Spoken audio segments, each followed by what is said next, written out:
Welcome in this lecture. आज हम BSc part third के paper third relativity and electrodynamics को स्टार्ट कर रहे हैं। इस पेपर की यूनिट फर्स्ट को हम स्टार्ट करेंगे। इस यूनिट में हम मैक्सवेल की विस्थापन धारा और मैक्सवेल की जो समीकरणें हैं, जो विद्युत और चुंबकीय क्षेत्रों के लिए मैक्सवेल की जो समीकरणें हैं उनका अध्ययन करेंगे। इसके अतिरिक्त मैक्सवेल जो समीकरण है उनका उपयोग हम किसी विद्युत चुंबकीय तरंग इलेक्ट्रोमैग्नेटिक वेव्स के प्रोपोगेशन में भी उसका हम अध्ययन करेंगे। और विद्युत चुंबकीय तरंगों से संबंधित गुणधर्म और उनके लिए जो हम ऊर्जा घनत्व है यानी कि जो पॉइंटिंग वेक्टर है उसको हम पढ़ेंगे। इसके अतिरिक्त विद्युत चुंबकीय तरंगों का चालक माध्यम, अचालक माध्यम या अन्य किसी और माध्यम में वह किस प्रकार संचरित होती है और कितनी गहराई तक वह किसी माध्यम में ये कहें कि वह पहुंच पाती है, जो कि उसकी स्किन डेप्थ जिसे हम कहते हैं उसका अध्ययन करेंगे। ठीक है, तो सबसे पहले हम यहाँ पर स्टार्ट करते हैं। मैक्सवेल की विस्थापन धारा का जो कंसेप्ट है वह क्या है। देखिए, हम पूर्व कक्षाओं में संधारित्र के बारे में पढ़ चुके हैं। संधारित्र एक ऐसी युक्ति है जो विद्युत ऊर्जा को या आवेश को क्या करें, संचित करती है।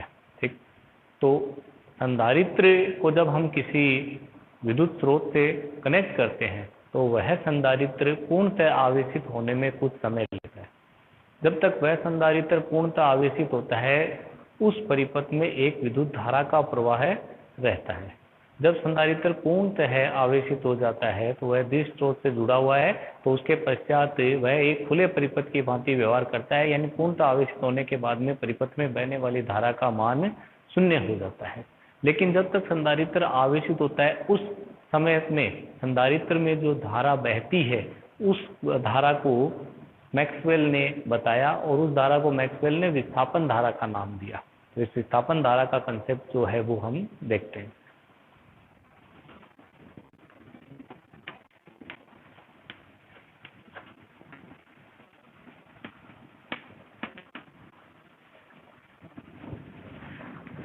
तो एक समांतर प्लेट संधारित्र मानते हैं जो किसी विद्युत धारा स्रोत से कनेक्टेड है। जैसे ही हम इसकी को प्रेस करते हैं, इस समांतर प्लेट संधारित्र की जो प्लेटें हैं, जो कि एक जो प्लेटें है वो बहुत कम दूरी पर रखी हुई है। ठीक है, कम दूरी पर रखी हुई है लेकिन ये आपस में स्पर्श भी नहीं कर रहे। इसका अभिप्राय यह है कि यह एक विद्युत धारा के लिए ओपन सर्किट की भांति व्यवहार करना चाहिए, यानी कि इस परिपथ में कोई भी धारा प्रवाहित नहीं होनी चाहिए। लेकिन एक अल्प दूरी पर रखी हुई ये जो प्लेट है, जब तक ये संधारित्र की प्लेटें पूर्ण रूप से आवेशित नहीं हो जाती विपरीत ध्रुवणता के साथ, तब तक इस परिपथ में एक धारा प्रवाहित होती है, जो कि आप पूर्व कक्षाओं में संधारित्र के आवेशन और अनावेशन पे संबंधित आप प्रयोग कर चुके हो, जिसमें आपने ये देखा है कि इस संधारित्र को पूर्णतः आवेशित होने में कुछ समय लगेगा और उस समय तक इस परिपथ में धारा प्रवाहित होगी। तो ओपन सर्किट होने के बावजूद भी इस परिपथ में जो धारा बह रही है उस धारा के बहने का जो कारण है वह मैक्सवेल ने बताया। ठीक है, मैक्सवेल ने ये बताया कि जब इन संधारित्र की प्लेटों पर आवेश संग्रहित होगा तो इन पर आवेश का मान क्या होगा, बढ़ेगा। और जैसे जैसे इन पे आवेश का मान बढ़ेगा इन प्लेटों के मध्य उत्पन्न होने वाले विद्युत क्षेत्र का मान भी क्या होगा, परिवर्तित होगा। और यह परिवर्ती विद्युत क्षेत्र इस परिपथ से क्या उत्पन्न करता है, विद्युत धारा उत्पन्न करता है। यानी कि परिवर्ती विद्युत क्षेत्र के कारण उत्पन्न यह धारा क्या कहलाती है, विस्थापन धारा कहलाती है। तो अगर हम गणितीय रूप से विस्थापन धारा का परिमाण बताना चाहें तो देखिए कि किसी समय अगर संधारित्र की प्लेटों पर आवेश कितना है, Q है, और चूंकि इनके बीच में कोई भी माध्यम नहीं है मानते हैं हम, तो इसलिए यहाँ पर जो विद्युतशीलता है उसको हम एप्सिलॉन नॉट कहें। तो संधारित्र की प्लेटों के मध्य इस स्थिति में विद्युत क्षेत्र की तीव्रता E इज इक्वल टू हम जानते हैं कैसे निरूपित की जाती है, सिग्मा अपॉन एप्सिलॉन, 0 से निरूपित की जाती है।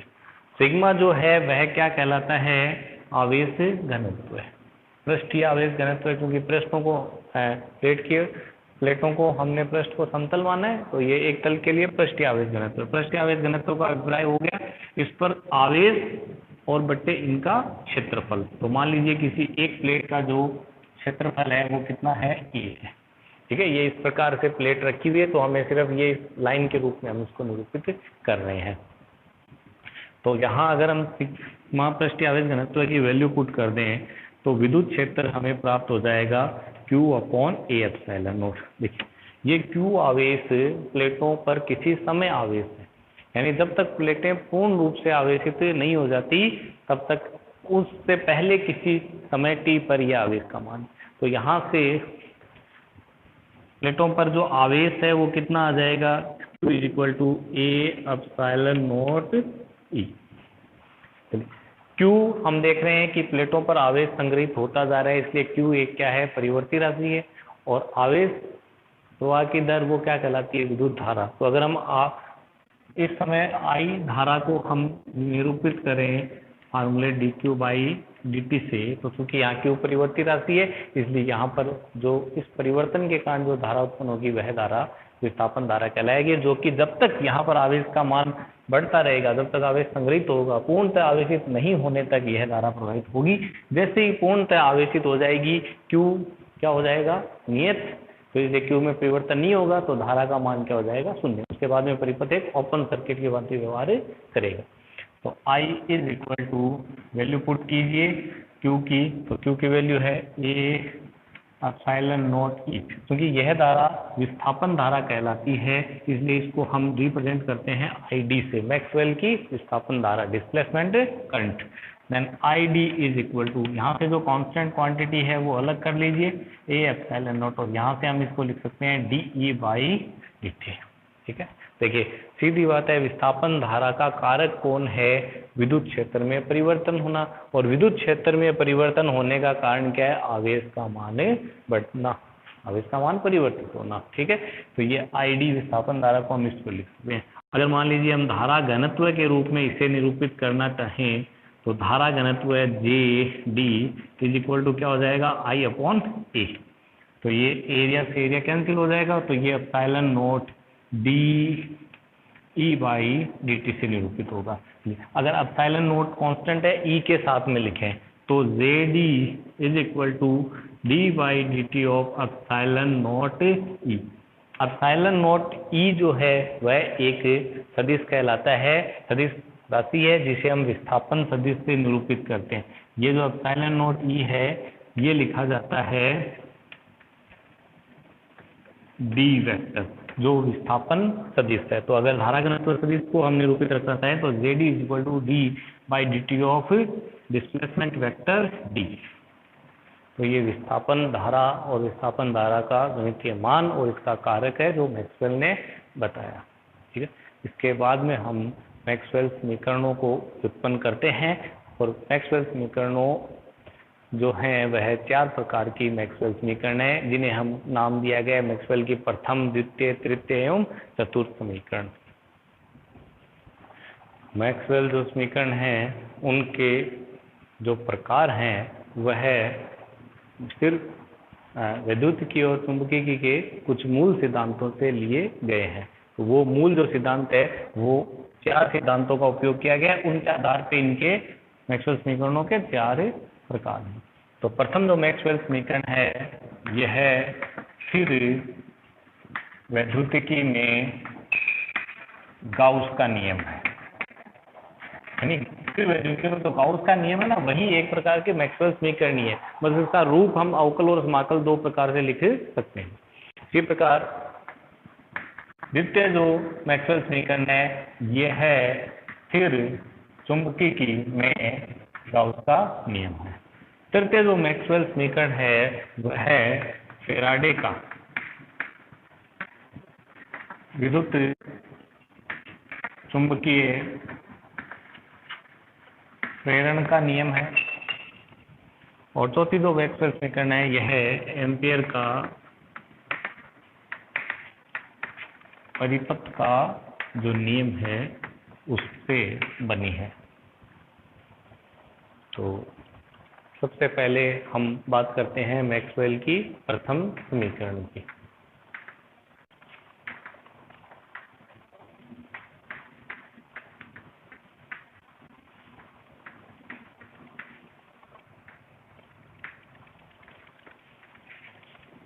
जो कि स्थिर वैद्युतिकी में गाउस के नियम पे आधारित है।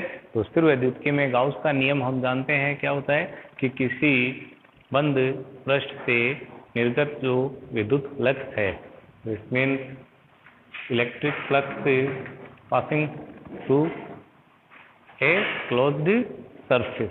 क्लोज सरफेस, सरफेस तो इस बोर्ड का भी है, देखिए एक समतल है लेकिन ये क्लोज नहीं है, तो एक कोई क्लोज्ड सरफेस हो उससे, तो that is equal to integration of E dot ds। इससे निरूपित करते हैं तो क्लोज सरफेस है इसलिए हमने इसको क्लोज्ड इंटीग्रेशन दिखा दिया। वो किसके बराबर होता है? वो बराबर होता है उस बंद पृष्ठ से जो आयतन बना है उस आयतन के अंदर रखे आवेश, और अगर माध्यम निर्वात लें तो हम उसकी विद्युतशीलता एप्सिलॉन नॉट के अनुपात के बराबर होता है। यह गाउस का नियम है स्थिर वैद्युतिकी में। ठीक है, नेक्स्ट हम यहाँ जानते हैं कि अगर मान लीजिए उस पृष्ठ के अंदर कुल आवेश कितना हो, अगर आवेश का वितरण उस आयतन में है तो आयतन आवेश घनत्व जो होता है दैट इज इक्वल टू क्या होता है, रो इज इक्वल टू आवेश बट्टे आयतन। ठीक है, अब अगर मान लीजिए हम छोटा सा आयतन लेते हैं dV और उस छोटे से आयतन में हम आयतन में अल्पांश की बात करें आवेश की, तो वह कितना हो जाएगा dQ। तो आयतन आवेश घनत्व यहाँ पर dQ बाई dV के लिए भी क्या रहेगा, नियत रहेगा, यानी आवेश का वितरण संपूर्ण आयतन में एक समान हो। तो यहाँ से अगर हम बात करें कि dQ आवेश आयतन आवेश घनत्व के पदों में क्या होगा, तो ये dV इधर मल्टीपल में रो dV।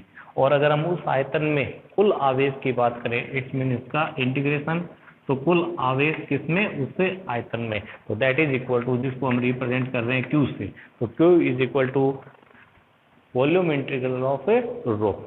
ठीक है, तो यहाँ इस Q का मान अगर हम यहाँ पुट कर दें तो हम निर्गत फ्लक्स को ये भी लिख सकते हैं 1/ε0 इंटीग्रेशन रो dV वॉल्यूम इंटीग्रल, इसलिए यहाँ एक V लिख देते हैं। ये हो गया समीकरण नंबर 2। ठीक है, अब यहाँ जो E डॉट ds यानी विद्युत क्षेत्र की तीव्रता का जो पृष्ठ समाकलन है, इसको हम आयतन समाकलन में परिवर्तित करने के लिए गाउस की डाइवर्जेंस प्रमेय को उपयोग में करते हैं। गाउस की डाइवर्जेंस प्रमेय से, तो गाउस की डाइवर्जेंस जो प्रमेय है वह पृष्ठ समाकलन को आयतन समाकलन में परिवर्तित कर देती है। यानी कि यहाँ पर जो ये पृष्ठ समाकलन है surface integral of E dot ds, surface के लिए हम यहाँ S भी लिख सकते हैं इसका surface integral, and this is equal to volume integral of किसका, डेल डॉट E का। तो यह पृष्ठ समाकलन आयतन समाकलन के रूप में लिखा जा सकता है, इसको हम कहते हैं समीकरण नंबर 3। और यह जो पृष्ठ समाकलन है यह किसको बताता है, विद्युत फ्लक्स को उस पृष्ठ से निर्गत। समीकरण 2 और जो समीकरण नंबर 3 है वो दोनों एक ही है, इसलिए हम 2 और 3 के राइट हैंड साइड के पार्ट को एक साथ लिखते हैं। तो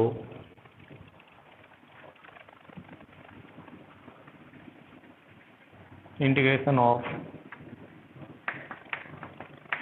del dot E dV is equal to 1/ε0 integration of rho dV। Volume integral है दोनों तरफ, तो यहाँ देखो दोनों तरफ वॉल्यूम इंटीग्रल है एक समान है, तो इस वॉल्यूम इंटीग्रल को हम यहाँ से हटा दें तो ये एक समाकलन रूप की इक्वेशन है। अगर हम यहाँ दोनों तरफ से वॉल्यूम इंटीग्रल को हटा दें तो यहाँ क्या रह जाएगा, del dot E is equal to rho upon epsilon naught. ये है समीकरण नंबर 4। देखिए यह समीकरण मैक्सवेल की प्रथम समीकरण कहलाती है, जो कि गाउस के नियम का ही एक अवकल रूप है। ठीक, अगर यहाँ एप्सिलॉन नॉट को हम इधर ई के साथ लिखें तो del dot epsilon naught E is equal to क्या रह जाएगा, रो, और एप्सिलॉन ई क्या कहलाता है, विस्थापन सदिश। तो it's mean del dot D is equal to क्या हो जाएगा, रो। यही मैक्सवेल समीकरण का अन्य रूप है, ये भी मैक्सवेल समीकरण ही है, ये विस्थापन सदिश डी के रूप में। और यहाँ रो जो है वो क्या है, आयतन आवेश घनत्व है।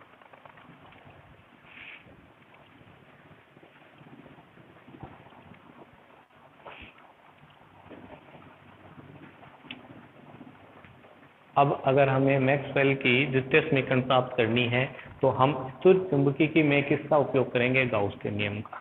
अब देखिए स्थिर चुंबकीय में गाउस का नियम क्या कहता है, गाउस का नियम ये कहता है कि किसी बंद पृष्ठ से निर्गत कुल चुंबकीय flux.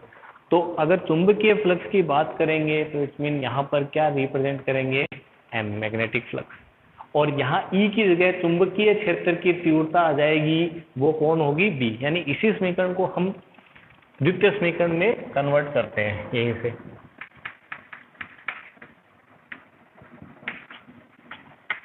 Second Maxwell equation.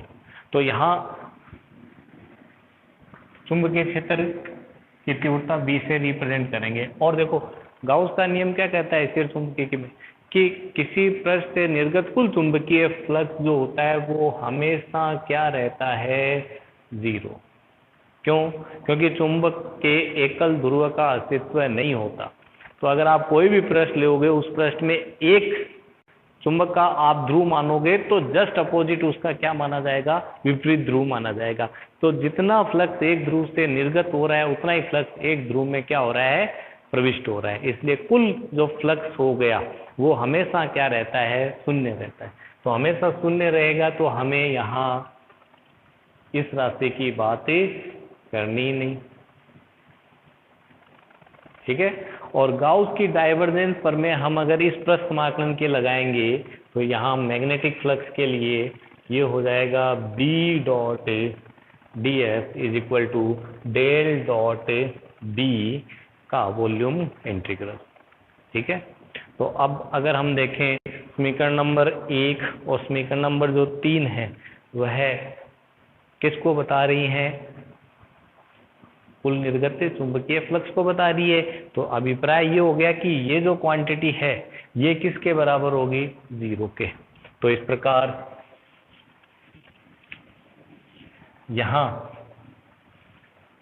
Volume integral of del dot B D V is equal to क्या होगा, जीरो, ठीक है। यह है मैक्सवेल की द्वितीय समीकरण है, इसका समाकल रूप हम इसको कहते हैं। अब अगर यहाँ से हम इस वॉल्यूम इंटीग्रल को हटा दें तो यह डेल डॉट बी है, ये क्या लिखा जाएगा, जीरो। यह है मैक्सवेल की द्वितीय समीकरण है। अब देखो एक राशि और होती है जो चुंबकन क्षेत्र होता है। तो अगर ये चुंबकीय क्षेत्र की तीव्रता है बी, वो है चुंबकन क्षेत्र। तो अगर हम बी और एच में संबंध देखें तो बी इज इक्वल टू होता है म्यू नॉट एच, मध्यम निर्वात ही रखें तो बी जो है वो म्यू नॉट एच के इक्वल होता है। तो अगर हम बी की वैल्यू यहाँ म्यू नॉट एच रखें और म्यू नॉट को हम अलग रख दें और जीरो के डिवीजन में ले जाएं तो म्यू नॉट वहां से कैंसिल हो जाएगा। तो यह समीकरण डेल डॉट एच चुंबकन क्षेत्र के पदों में ये लिखी जाएगी डेल डॉट एच, यानी एच चुंबकन क्षेत्र का ये क्या है, डेल डॉट जो होता है वो क्या कहलाता है, डाइवर्जेंस, वो क्या होगा, जीरो। और इसी प्रकार पहली समीकरण जो थी वो क्या थी, del dot D is equal to, वो जीरो नहीं थी, that is equal to rho थी। तो ये समीकरण del dot D is equal to rho, ये मैक्सवेल की प्रथम समीकरण है। और डेल डॉट एच जो है यह मैक्सवेल की क्या है, द्वितीय समीकरण है। हम चाहें तो इनको ई के पदों में भी लिख सकते हैं। तो प्रथम समीकरण को ई के पदों में लेंगे तो ये क्या हो जाएगा, del dot E is equal to rho upon epsilon naught. और यहाँ अगर लिखना चाहेंगे तो डेल डॉट एच की del dot B is equal to क्या हो जाएगा, जीरो। तो ये मैक्सवेल की प्रथम एवं द्वितीय इसमें ही करना है, ठीक है। नेक्स्ट क्लास में हम मैक्सवेल की थर्ड एंड फोर्थ जो इक्वेशन है उनको हम ड्राइव करेंगे। आगे विद्युत चुंबकीय तरंगों के लिए मैक्सवेल समीकरणों का जो अनुप्रयोग है वो हम देखेंगे।